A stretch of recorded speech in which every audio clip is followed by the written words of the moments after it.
Hello everyone. So today I'm making a recap video and also how to set the alarms and a couple other settings on a VivoActive HR. I've had this thing, I'm going to guess about a year and a half now. I'd have to look up the exact date. This is my second one technically. I've had to have it replaced from the screen going out. Basically I just got solid bars, nothing was legible, and I had to send it in. That happened at about 11 months. But I've beat the death out of this thing. I wear it to work. I take this one off at work, so that way anytime I'm anywhere near stuff that's going to scrape or vibrate it.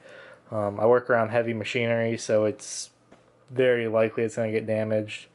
It's definitely waterproof. I've been in the water a bunch. I've been in salt water a bunch with it. The contacts on the back even still look pretty good. Oops.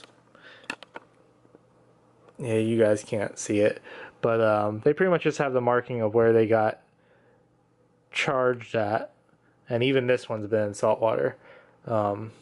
This one's was on the trip with me when I went to Iceland.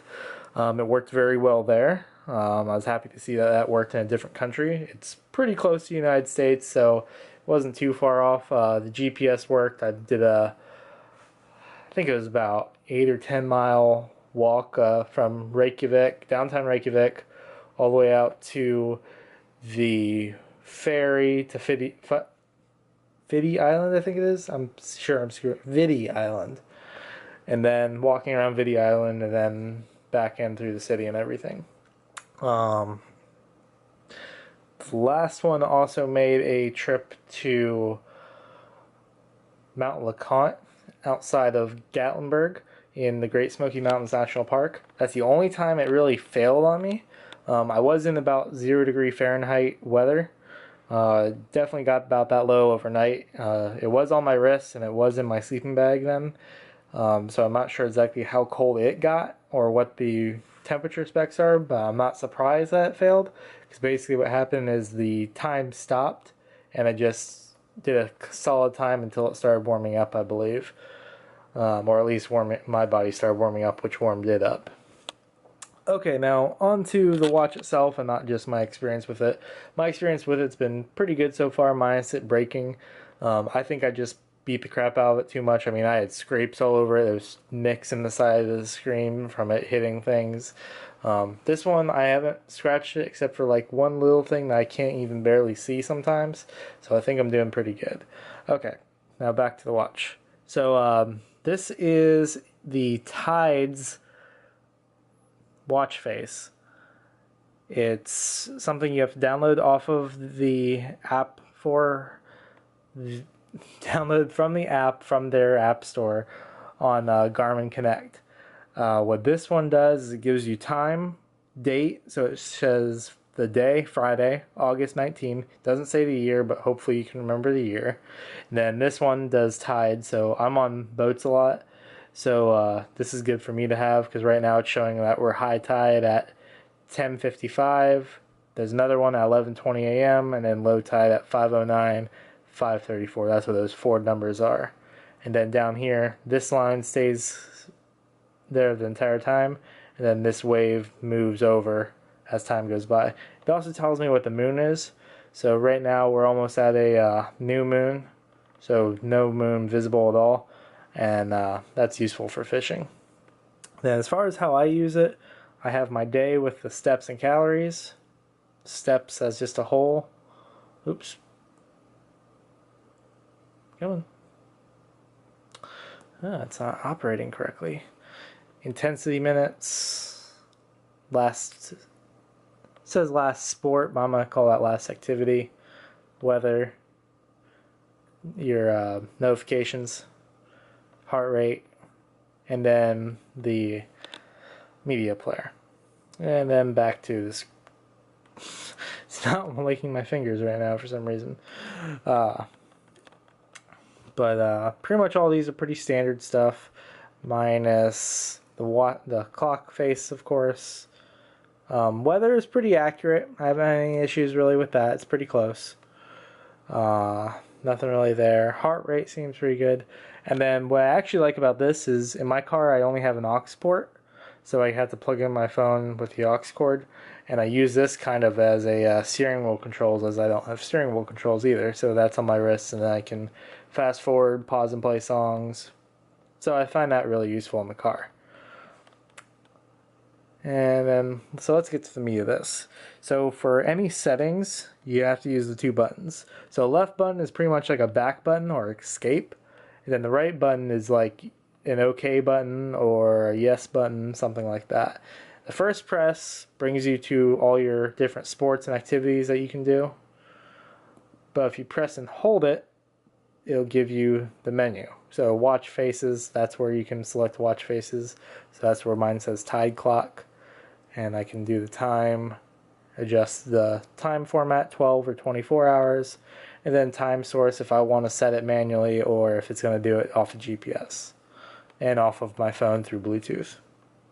But I can go into like Tide and then go to Pendulum or Modern Digital or any of the other ones. But I like the Tide Clock. Then to get to alarms, I don't know if you guys can see that, but that says clocks. So I press clocks. Then I can set the time, alarms. I have a timer, so I could set like 10 minutes and it'll buzz after 10 minutes has elapsed. Stopwatch, which is the opposite of that, so you press that and it records the time until I tell it to stop. Stopwatch is kind of clunky because it'll keep running all the time in the background until you get back to it, and then you gotta click stop. It doesn't stay on the screen all the time, so it's a pain in the neck. But let's go to the alarms, because that's the main thing. And you can set up to 8 alarms. You can turn them on and off, and then you can also tell them about how you want to use them. So first thing, it's going to ask you when the alarm wants to go off. So 12 a.m., so you have hours to do first, then minutes. So you select, so I did 8:55. Then I can do AM or PM. And then I can click OK. And then I can go here to days, and I can tell it to either just do it once, every day, Monday through Friday is weekdays, weekends, which is Saturday, Sunday, or custom, and I can just pick the days that I want to run, and then click OK, the check mark. And then once you get to this screen, you just press the back button, and it shows up there 8:55 custom. Now, that was my number 8, so if I press on it again, then I can go in and remove it. Then the only other thing with alarms is, so we're on our, let's go all the way back to menu. We're on our menu where it shows watch faces, clocks, navigation. All the way down at the bottom, there's one that says settings. Now, so we click settings. Now we go all the way down to system. So we press system, and we keep going down. And here's one that says vibration. So I can tell it to be low, medium, or high. So what that's going to do is when the alarm goes off, there's no audible alarm. There's no beeping. It only vibrates. So it's a silent alarm only on this watch. And then I can tell if I want it to vibrate not as loud in the middle or as much vibration as it can. And I normally have it on high because this one, I'm a very heavy sleeper and it still doesn't wake me up. It's woke me up a couple times, but I've gotten used to it and it's just not working for me.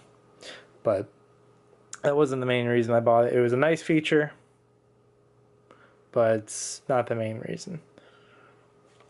I mostly used it so I could see calls and whatnot when my phone's not on me, which it works perfectly for that.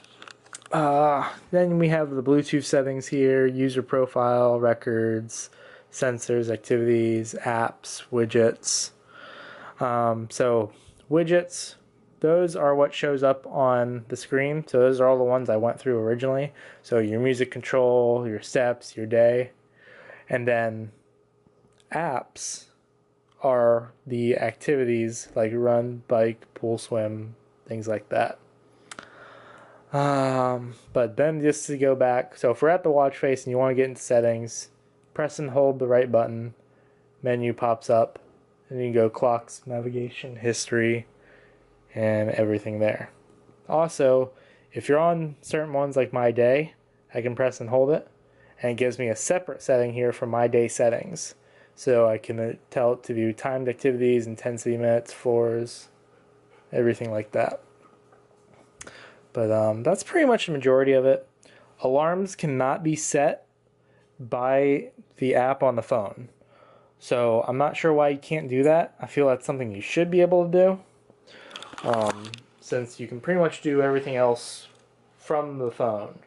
You can download the apps, you can select what you want to be there. You can do a lot by the phone. There's definitely things, like all those settings, you have to do from the watch itself.